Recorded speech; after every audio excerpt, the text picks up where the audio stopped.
friends, welcome to the video. It's been a long time. I always say this. Today's video is not sponsored. I wish I was sponsored, but I thought I would share a video about my Pokemon ink drawings because I've been going a bit ham on them. That is because I was in a little creative rut and I was just looking for ways to, I guess, like, get back into drawing, and this has been a very fun activity for me overall.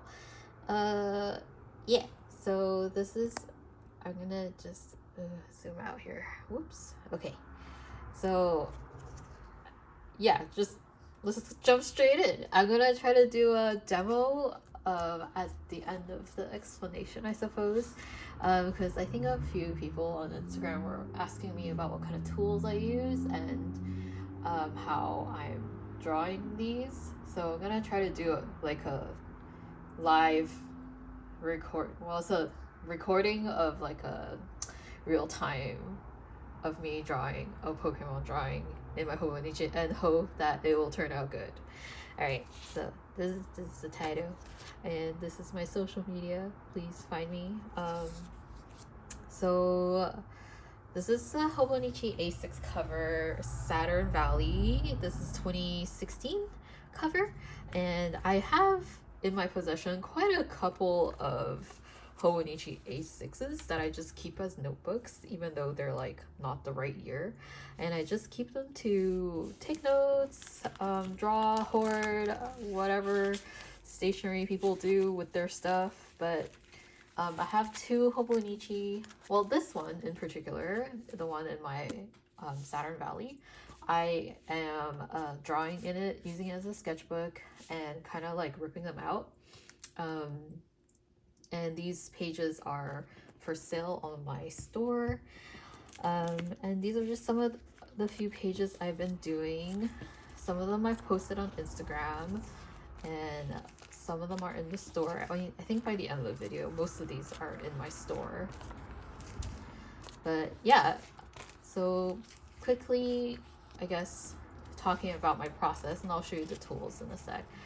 My process is very simple. I go on the Pokemon random Pokemon generator, and what this generator does is just pick 6 random Pokemon for you, and you can choose like form, and I'm not sure. There's a few criterias you can choose, so I just choose 6 Pokemon from there. Well, I'll make him list 6 Pokemon, and then I just choose a Pokemon from the list.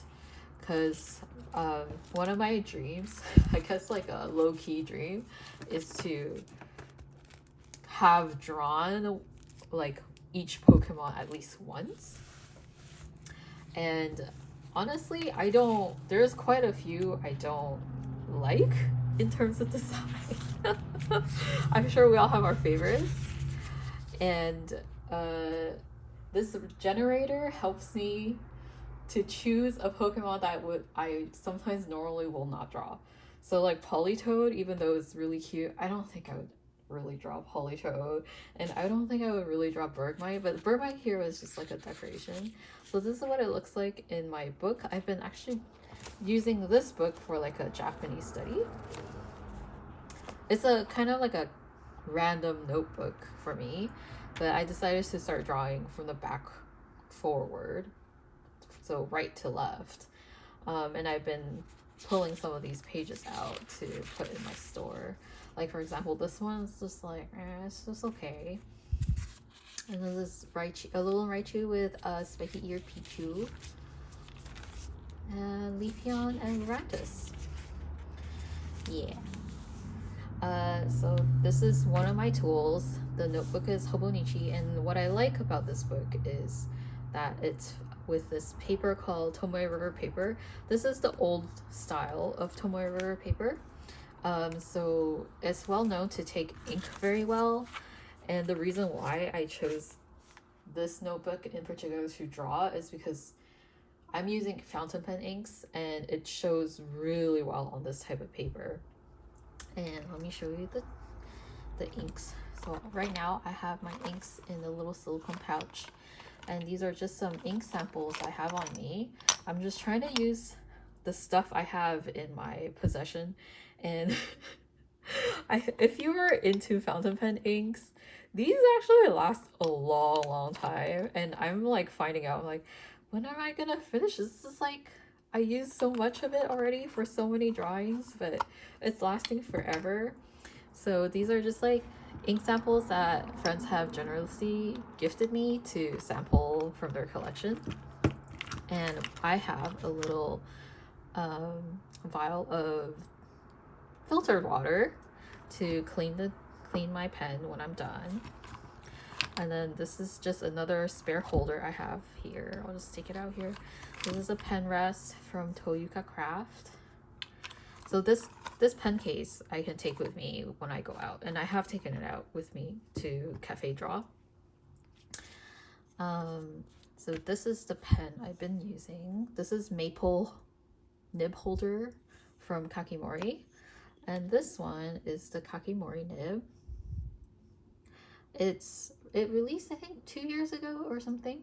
This is the stainless steel version. They have a brass version, and what I really like about it is that it can write fine when you're at a steep 90 degrees angle. You can write fine, and then as you lay the nib at a lower angle, you can actually do like kind of swaths.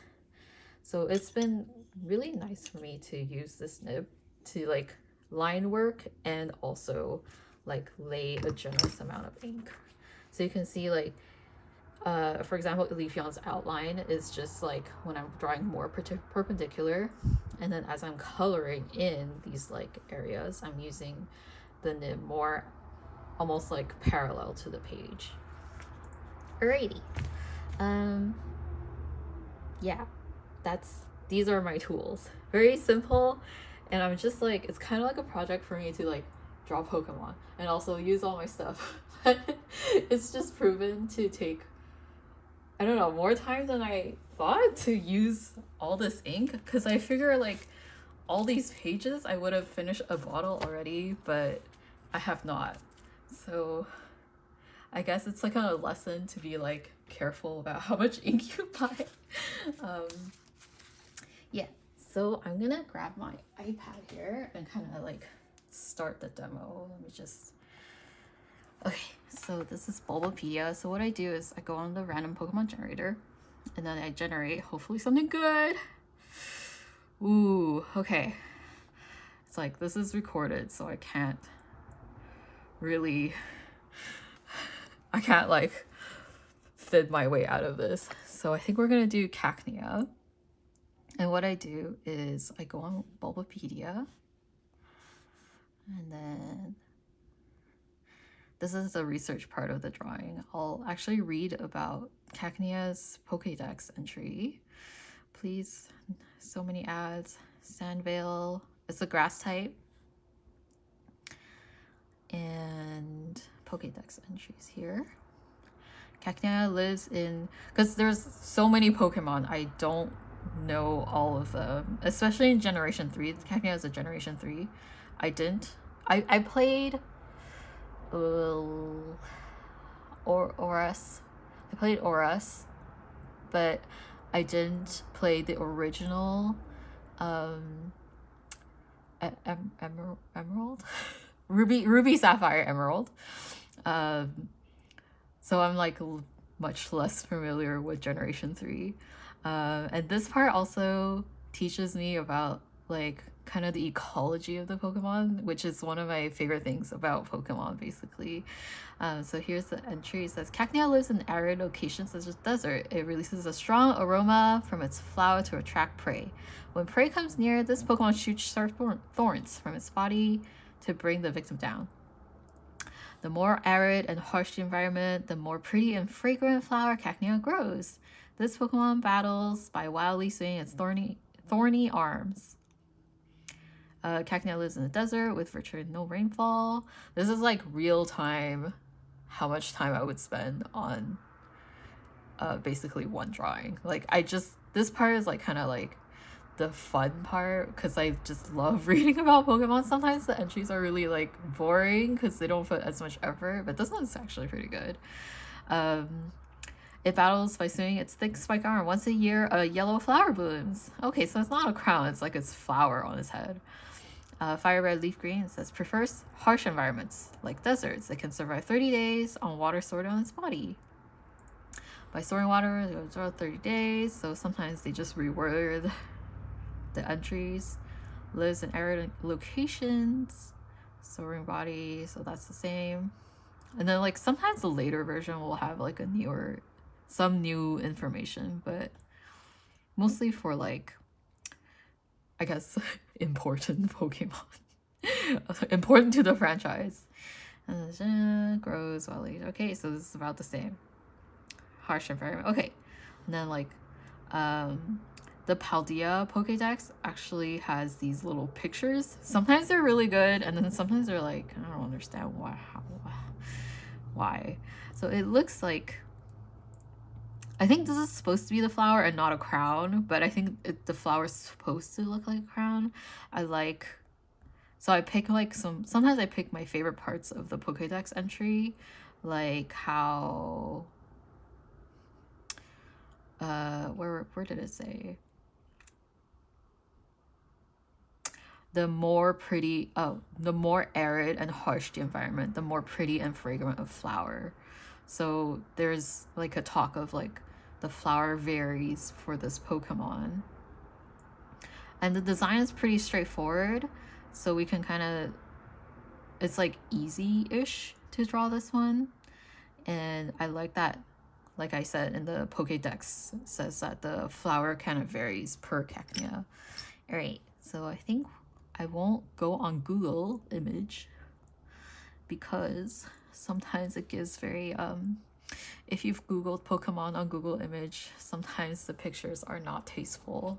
So avoid that for the video. I'm just gonna look at some of the pictures on Bulbapedia. It's pretty straightforward. So this one's not as hard to draw. Okay. And then actually, let me look at the Paldea. That Paldea picture again. So for example, they're like in this desert area. And then this is just like a tower. Okay, and then I pick an ink.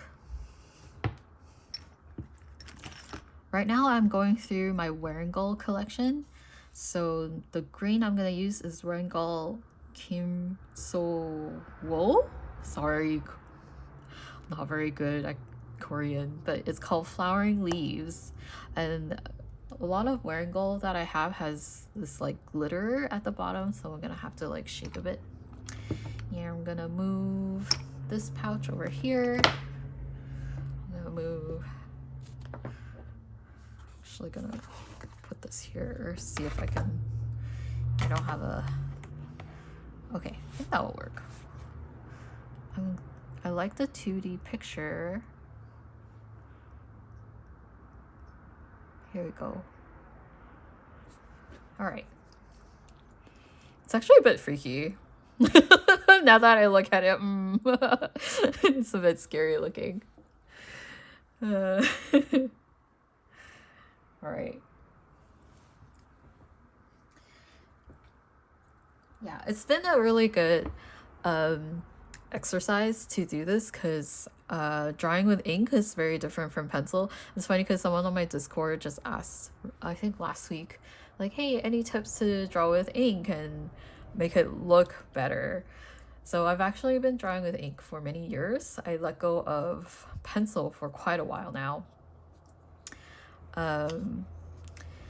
And the reason for that was, I actually don't remember, but I think I just wanted to practice using ink a lot more consistently, and it kind of like cuts out a step of drawing for me when I apply watercolor. I'm gonna put this here, make sure it's closed.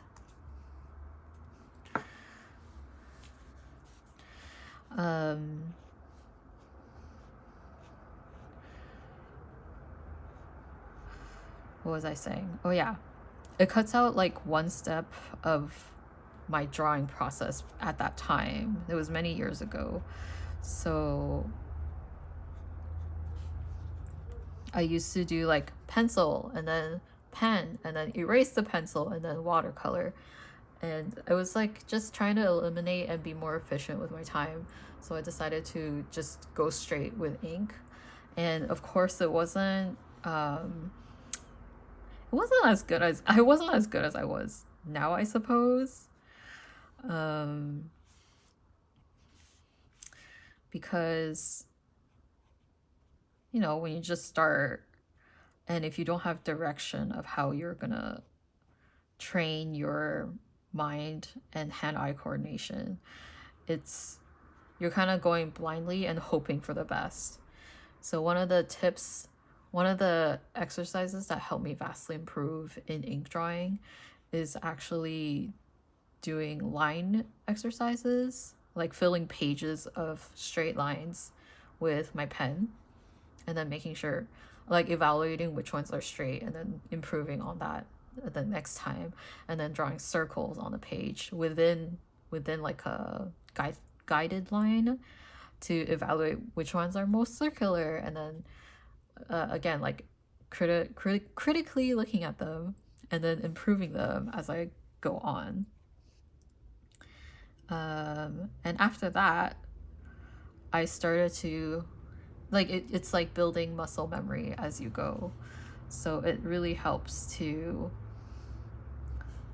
I guess, solidify that ability to just think of an object and then transferring that image from your mind to your muscle memory. I don't know, that's just how I remember how I learned it. I know everyone learns it differently, and I'm not saying that you can't be good at ink drawing without doing that. You can, but when you give yourself better guidelines and better direction of how to learn a particular skill set, it's just easier as you go on to transfer what you've learned into more various activities, I suppose. I'm not sure if that made sense. I hope so. So I just jumped in drawing the foreground. So I'm thinking, again, I keep in mind that Cacnea lives in the desert, and my iPad needs to be turned on again. Cacnea lives in the desert, so in my mind, I'm keeping an image of like rocks and sand and how that would look.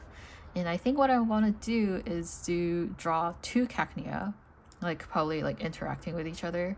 One of my main interests about Pokemon as of late is like thinking about the environment and how Pokemon interact with each other. That's why I try to like include a Pokemon like with other species, different species. All these ones are solo, but sometimes when I can, I'll try to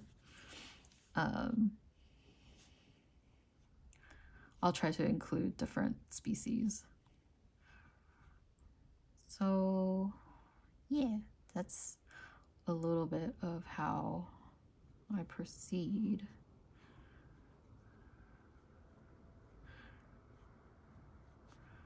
And my first pass with ink is quite loose, and trying to keep in mind of like, so Cacnea is really simple in shape. It's very geometric, and I want the two of them to be kind of like talking or just like looking at each other.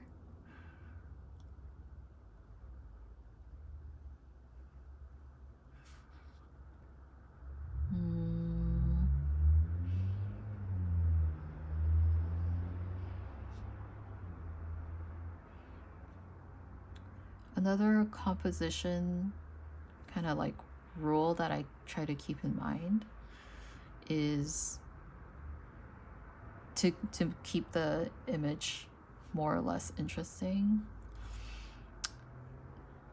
So I'm gonna do a default Cacnea crown, and then I'm gonna do a variant, because I think the fun part about Pokemon that's not shown in the game is like the individuality of some Pokemon. Like they do that in anime sometimes when you have like rock and roll Pikachu and then like what was it? Like shiny versions and stuff like that. But I think like in the Pokédex set, there's like variation within like the flower of the Cacnea. So we're gonna do one normal one, kind of similar to the Pokédex where it looks like a crown.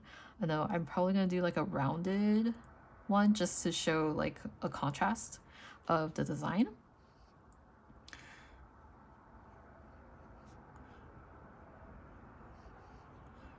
So there's one that's like this, and Cacnea has like spikes like this. Yeah, so another composition tip that I try to keep in mind when I draw these is to do a foreground and background and foreground, midground, and background. Sorry, I'm like drawing and speaking at the same time. And that kind of like creates a depth in your drawing.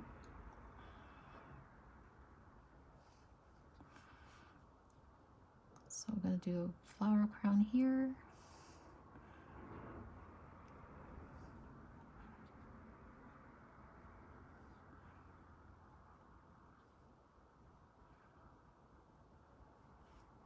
Spikes like this.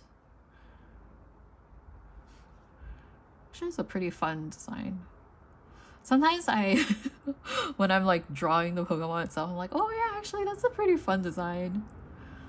And then it has legs like this.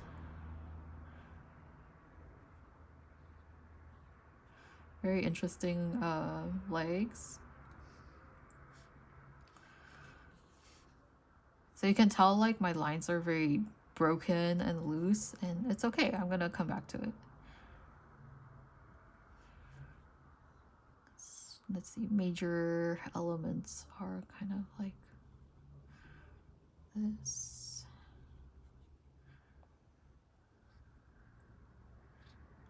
And it's connected here. Does it have more spikes? We have just 4 here. And I think on top of its head is a bit like this. Okay, so now we have foreground element and then background, midground. And then background, we can add more like rocks and sand. And here I have added like tiny succulents to decorate the foreground. So we can do that too with more rocks here.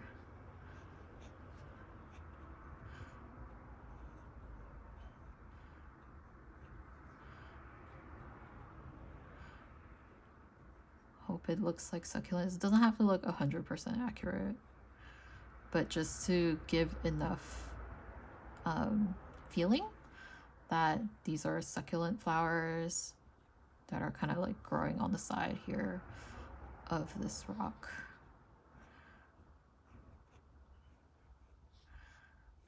And I'm adding these horizontal lines because if you sometimes think about desert formations, there are like limestone like kind of structures that get worn in the wind. Another design element I often think about is, so there's the foreground, midground, and background, and then another one is also object size. So you want to play with large, middle, and small, and then vary that in a drawing, and that also provides more it provides like funner elements for your eyes to look at.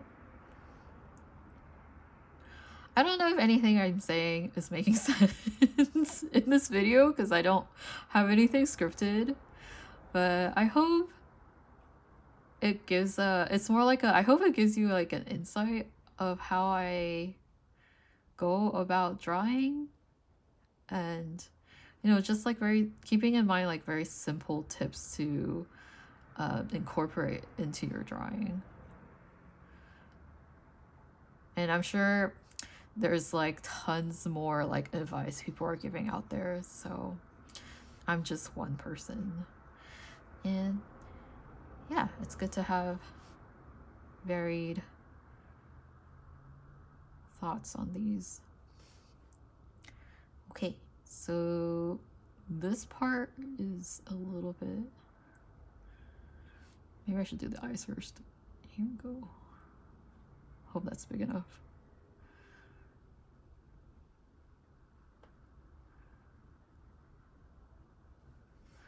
Okay, and then it has little diamonds. I think the diamonds, I could have varied them a bit. Why don't we do it on this one then? Maybe? No, okay. I'm just gonna leave it. Sometimes I think about the patterns on the Pokemon. Okay, here, I'll show you. Ah! Oh no! Okay. So,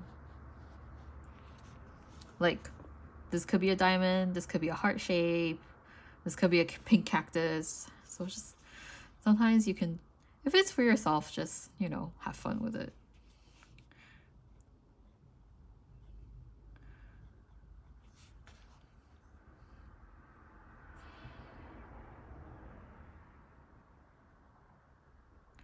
Just two Cacnea having fun, greeting each other. To be honest, the 3D model's a bit scary for this one. So we're gonna do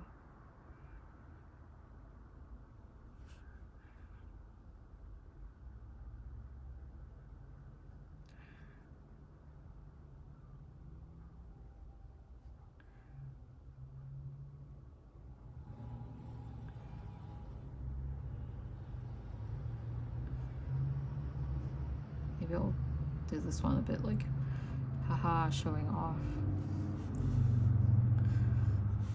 Okay, so we have a loose foreground, midground, and then background. I'll probably like touch up a bit here and add some more silhouettes and elements like that. Like in my mind, this is clear to me in my mind, but maybe as an audience for you, it's not as clear. We'll work on it. All right, so most of the line art is kind of done. And what I'm gonna do is add some more, like block out some of the colors and hopefully give it a bit more texture. And then that's pretty much it. This is the basic foundation of the drawing is done. Here we go.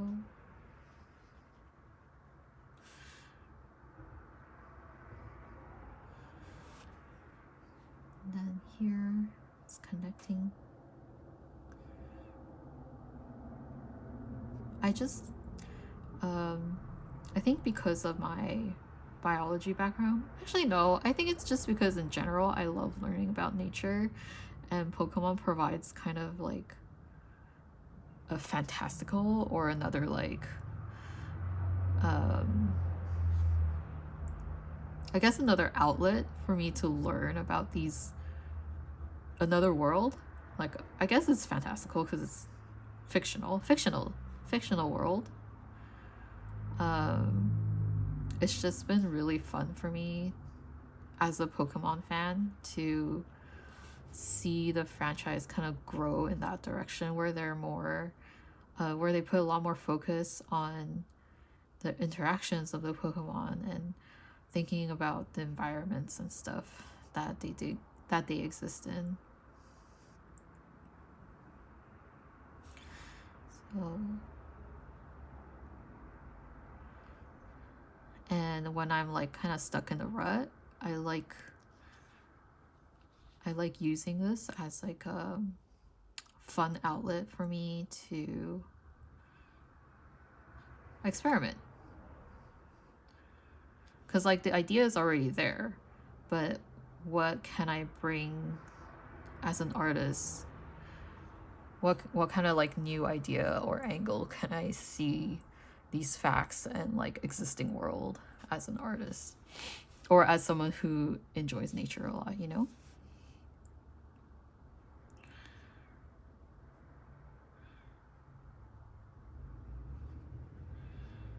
So we're just gonna color in.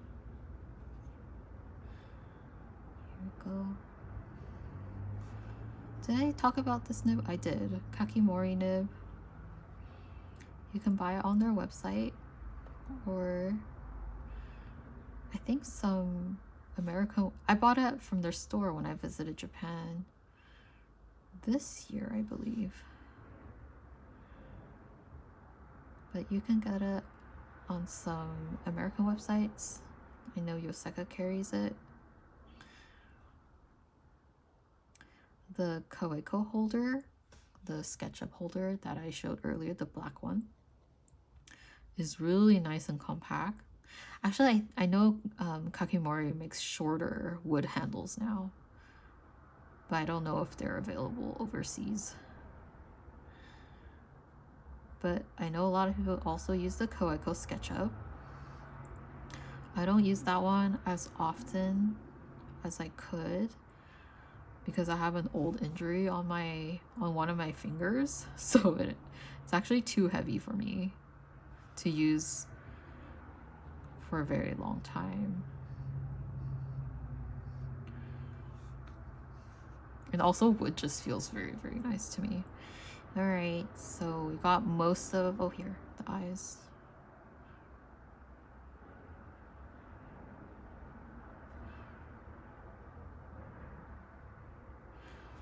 Another reason why I like doing these is because I don't particularly ink swatch my fountain pen ink collection, and this is a good way, drawing like this is a good way for me to see how the ink looks instead of swatching them in a more traditional way. Because I'm still I'm just adding a bit of shadow here. Because I'm still kind of like using it in a thin way and in a thicker way, so I can see how the ink behaves on the paper. Okay, looks good. And I'm gonna put a little bit here, just a little bit of shadow to ground the cacnea to the environment.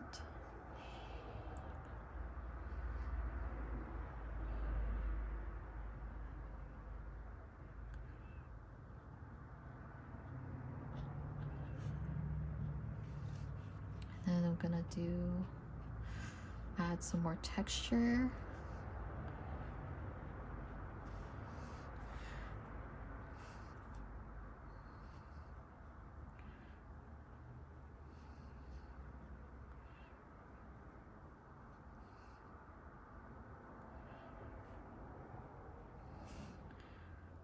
It's like a kind of like a happy, kind of proud cacnea here. It's like, look at my flower. I'm gonna move this now because I think we're done with the ref. Whoops. Let's put that there. Just gonna do little dots here to give the picture a bit of texture since they're in a sandy environment. And then I'm gonna use a bit more ink here.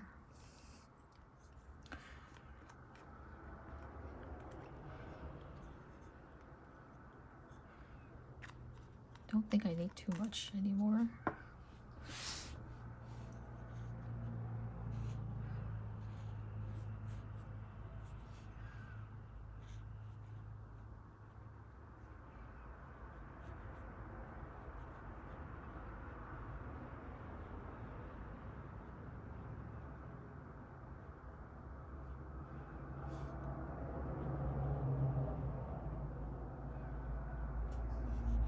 Yeah, doing these drawings have been very zen for me. I put a lot of focus because I always think of these drawings kind of like puzzle solving, because you're thinking about how does a foreground element fit in here? How does midground, and how do I make it interesting? How do I fit different facts from Pokédex into the drawing.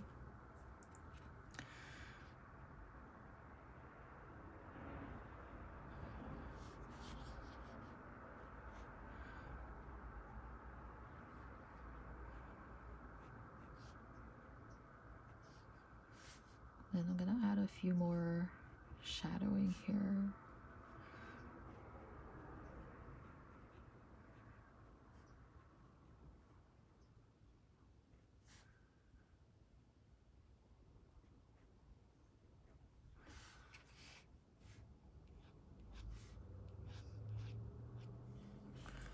It's kind of pretty much done. Thankfully, Random Pokemon Generator was merciful towards me and gave me one that I could draw for this video. I thought about choosing one in advance and I was like, no, let people watch me struggle. It'll be okay. Yeah. Just a little few.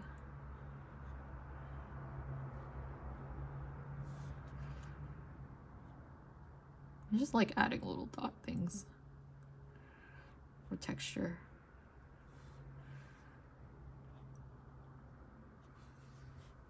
And that's it. I think that's pretty good for this video's purpose. The last thing I'd like to do is actually go into where I've like colored and then just give it a little bit more extra texture. So like straight lines for a bit of shine.